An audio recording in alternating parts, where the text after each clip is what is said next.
General provisions of contracts. We have Articles 1305 to 1314. Article 1305 provides for the definition of a contract. So a contract is a meeting of the minds between two persons whereby one binds himself with respect to the other to give something or to render some service.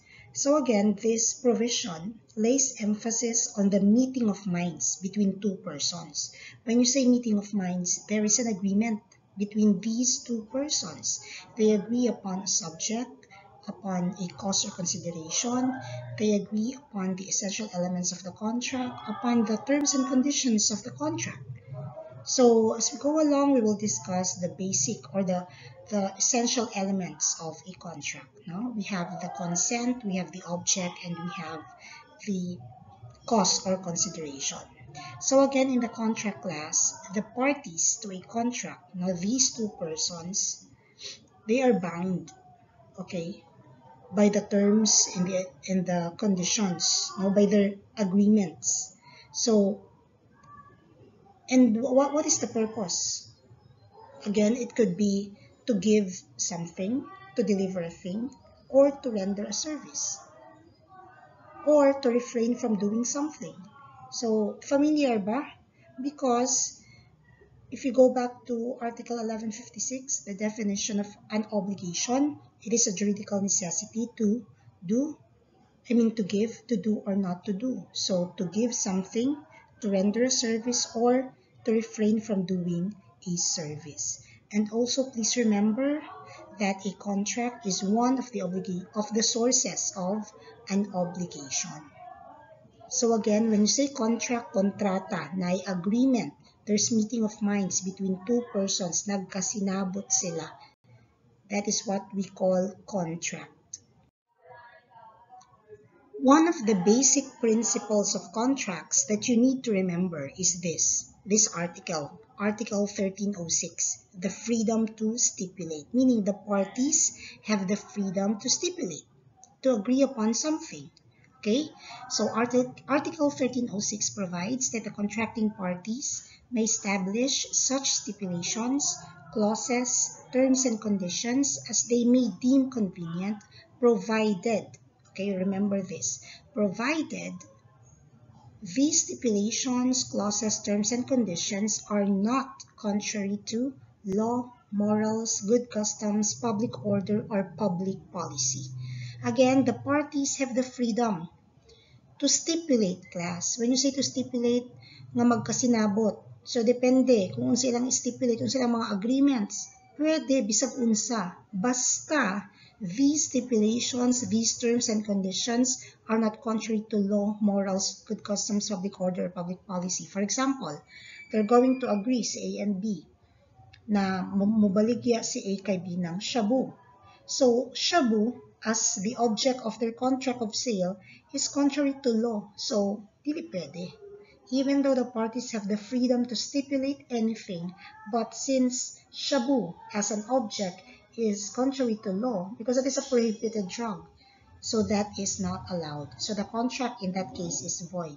How about morals? Let's say A and B agreed that A will agree to be the common law wife, meaning ka-live-in ni B, no? For, let's say, bayaran siya ni B for 100,000 pesos. That is immoral. That is against morals. Hence, that agreement between A and B is void. How about good customs? Let's say A and B again entered into an agreement whereby A agreed to slap the face of his father. Then bayaran siya ni B ng 100,000 pesos. Again, that is contrary to good customs, okay? That is void because it is against the good custom of showing respect to our parents, okay, to our father. Then we also have public order. Let's say, nagrenta si A kay B. Nagrenta si A ng warehouse ni B. And then B wanted A to vacate the warehouse. So, sa gibuhat ni B, gipwersa si A, gisumbag si A. B employed force, no? Physical violence. upon A, but for A to vacate the warehouse. Again, that is void, no? That is against public policy. Let's just say there is a stipulation in the contract of lease man ang magrenta, no? Whereby, moingon si A o si B na, o sige, ikaw A, pag di gani ka mulakaw sa akong warehouse, pag gusto na ta kapalakon, sumbagon ta ka ha, pero sa hunjud ta kapag palakaw. Ningon si A, sige. Again, that stipulation is void. That is against public order. So always remember, class, general rule, the parties can stipulate. Now they have the freedom to stipulate anything, provided that such terms and conditions, such stipulations, such agreements are not contrary to law, morals, good customs, public order, or public policy. Another principle of contracts is we have mutuality of contracts. Okay, so this principle is very important. So the provisions relevant to the principle of mutuality of contracts are as follows. We have Article 1308, 1309, and 1310. So 1308 provides that the contract must bind both the contracting parties. Its validity or compliance cannot be left to the will of one of them. 1309 provides that the determination of the performance may be left to a third person whose decision shall not be binding until it has been made known to both contracting parties. Lastly, we have Article 1310. The determination shall not be obligatory if it is evidently inequitable. In such case, the courts shall decide what is equitable under the circumstances. So class, if you enter into a contract, both of you, okay, the parties to a contract, both of you are bound by the contract. So you cannot unilaterally change, modify, or amend any provision of your contract. You cannot unilaterally change the terms and conditions of the contract.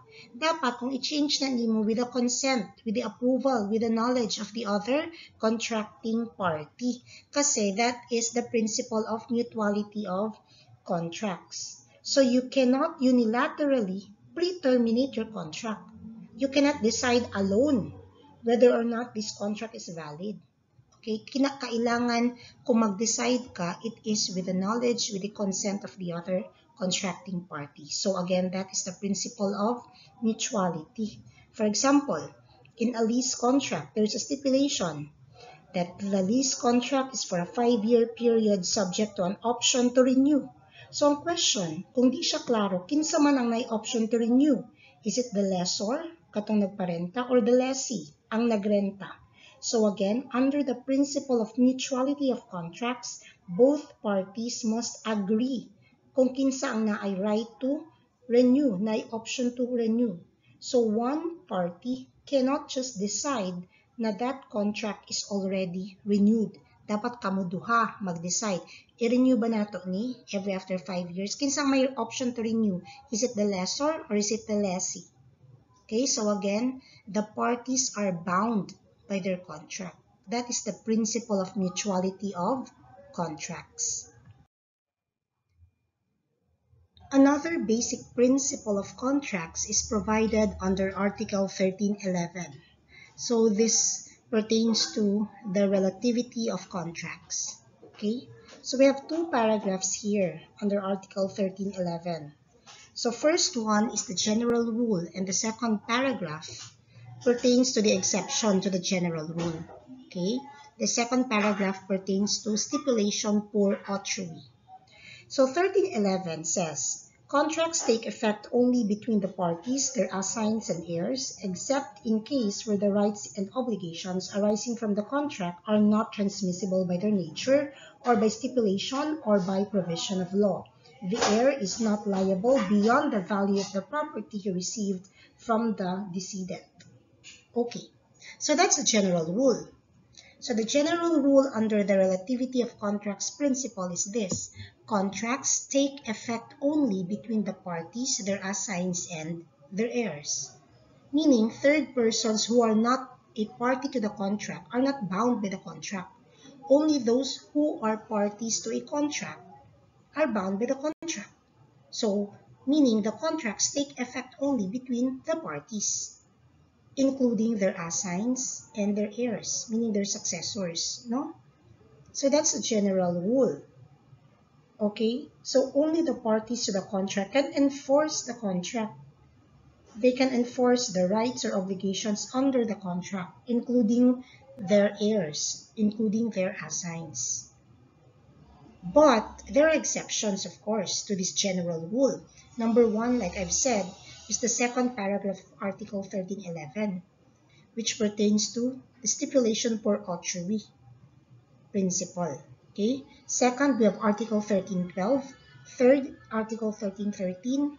And fourth, we have Article 1314. So we will discuss each of the exceptions. Okay, one of the exceptions to the general rule is stipulation per authory. So again, the general rule is this: only the parties, their assigns, and their heirs are affected by the contract, meaning third persons who are not parties to a contract are not affected, are not bound by the contract. But one of the exceptions is this: stipulation per authory, meaning there is a stipulation in favor of a third person, not a party to the contract. Okay, so for example, si A and B. A and B entered into a contract of loan. A borrowed 10,000 pesos from B. Okay, payable after 1 year at 12% interest, annual interest at 12%. So it was agreed also by A and B that the interest amounting to 1,200, no, would be given to X, to whom B is indebted of the same amount. Meaning, si A ug si B, contract of loan. Si A nangutang kay B 10,000.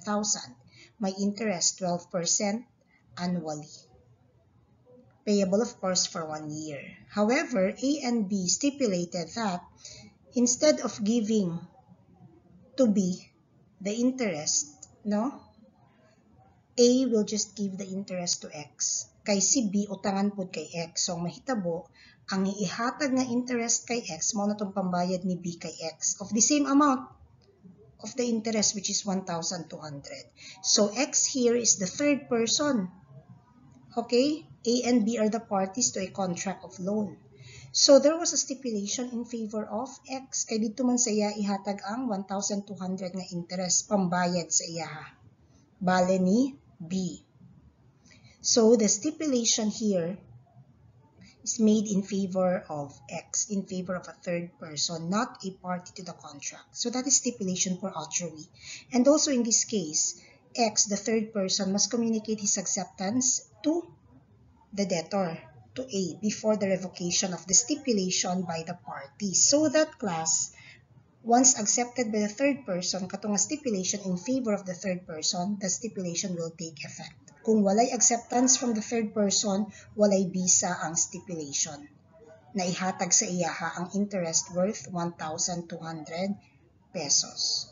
Now, from the moment that the communication of acceptance is duly made, si X becomes a party to the contract.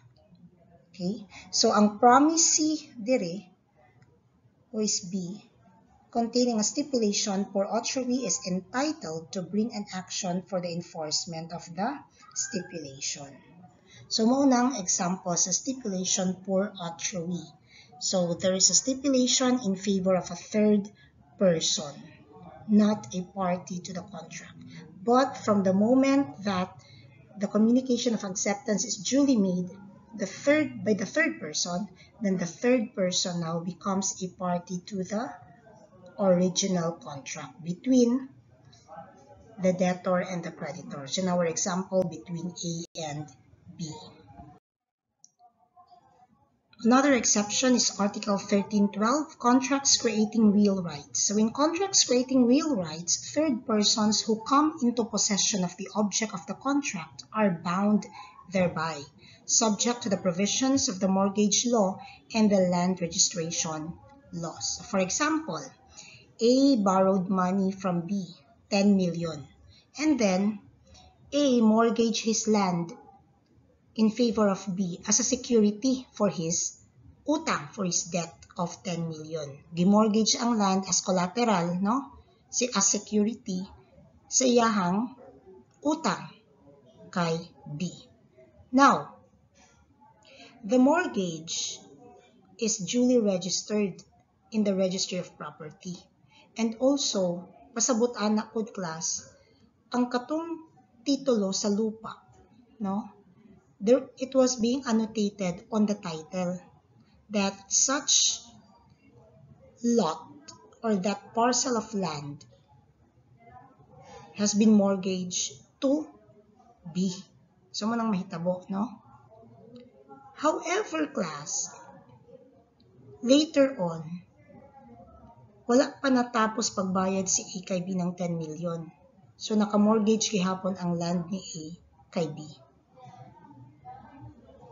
During the pendency sa pagbayad sa utang, gibaligya ni A kay X ang yuta. Of course, A can do that because A is still the owner of the lot. Although the lot is being mortgaged to B, still, ownership remains with A. So, ang gibuhat ni A, bisag naka-mortgage pa ang lot niya kay B, iyang gibaligya kay X. Okay, iyang gibaligya kay X.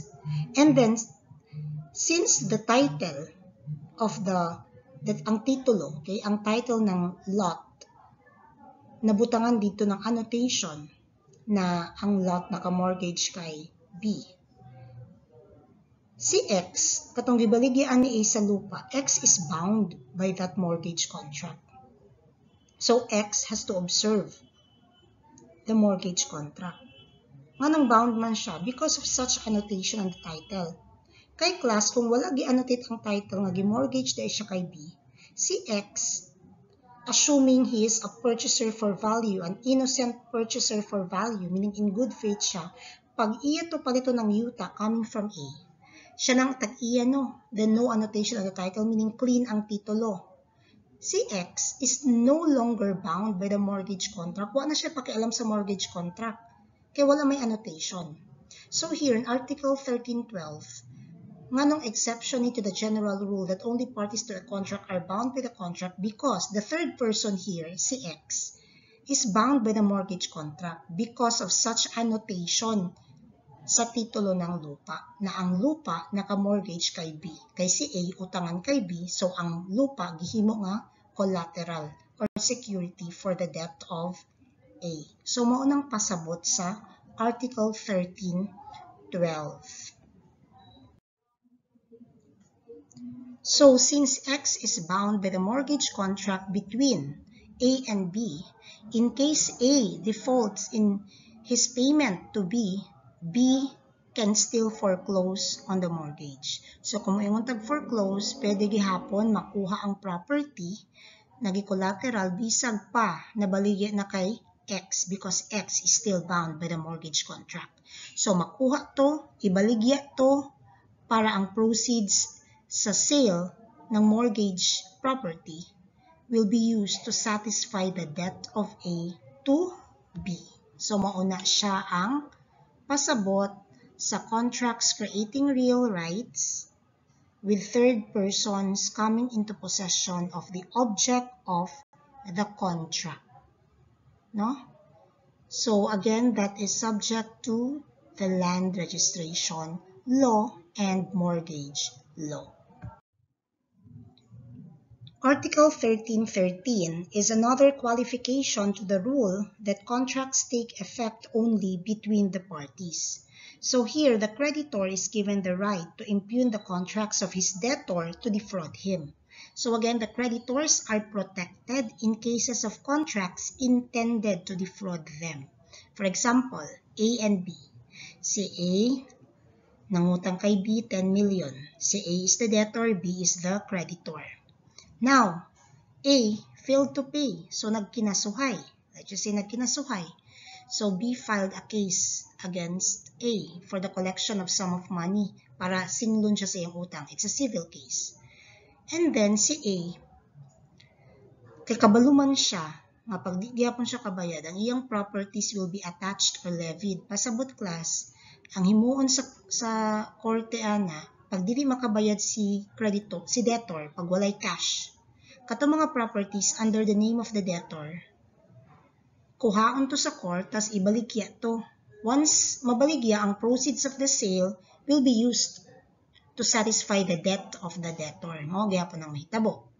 So si A, kabalo siya panghaw ng iyang property. So siyang gibuhat, iyang gipangbaligya tanan. So naa siya'y sakyanan, and then naa siya'y house and lot. So he sold his house and lot and his car to, let's say, X.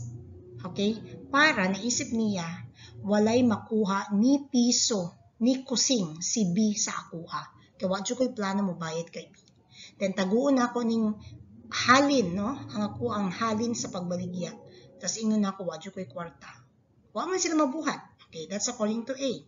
So A, kasagsagan sa kaso, nag-file ni B sa iyaha, gibalig ang house and lot kay X and also ang car kay X. So katong after the case, no? Natapos lang kaso and then nani decision ng court na since wala may cash si A pambayad kay B, so mga properties na lang under the name of A atong panghaon. Kasi baligya, ang proceeds of the sale shall be given to B. Okay. Pag adto na pag-check, uy, wala na may property si A. Wala na yung mga properties na kapangalan kay A. Na-transfer na tanan kay X. Kay gibaligyan na niya kay X. So question, can B rescind or cancel or impugn, no, the contract of sale between A and B? I mean, between A and X, katong contract of sale involving the house and lot and the car. And the answer, class, is yes, because of Article 1313. This article protects the creditors, no, in case the debtor, no, the debtor would try to defraud the creditor. So here, pwede si B ipakansela niya, ipawalang bisa niya tong contract of sale between A and X para mabalik ang lupa, house and lot ug ang sasakyan kay A. And then pag mabalik na to, class, mauna din to ang kuhaon sa korte, i-attach, i-levy para mabaligya, then the proceeds shall be given to B. So maunang pasabot sa Article 1313. So remember that in that example, si B, the creditor of A, being a third person to the contract of sale between A and X, has the right to impugn, has the right to rescind, or has the right to cancel the contract of sale between A and X, even though B is a stranger, is a third person to the contract between A and X. The last exception is Article 1314. This is the principle of tortious interference. So this provides that any third person who induces another to violate his contract shall be liable for damages to the other contracting party. Okay, so again, this provision recognizes an instance when a stranger to a contract, a third party to a contract, can be sued for damages. Why? Because of his unwarranted interference with the contract. Nag-apil-apil. Okay? Naki-show some apil-apilon. So, tungod kay apil-apilon man ka, pwede ka kasuhan for damages. You are liable for damages. So, again, this presupposes that the contract interfered with that third person is valid and that the third person has knowledge of the existence of the contract. For example, A and B agreed that A will sell his land to B. But instead of selling the land to B, A sold the land to C because of the inducement of X. Giadto niya si A. Sige na, ibaligya na kay C. So, nag-storya si X. Giadto ni X si A. Iyang gi-convince, gi-convince niya nga ibaligya kay C ang lupa, ayaw na kay B. So, because of such inducement, A sold the lot to C. instead of selling it to B, kay C niya gibaligya. So A, in this case, violated his contract with B. Kaya nagsabot na ko sila. Nanay kontrata between them. A contract to sell that A agreed to sell his land to B pero wala niya gibaligya. So in this case, si B, the aggrieved party, can sue X for damages. Okay, because it was X who went to A and induced A that instead of selling the land to B, isell kay C ang land. Okay, so the third person here who induces another, so X is the third person who induces another person, and that another person here is A, to violate his contract shall be liable for damages to the other contracting party. So X here is liable for damages to B.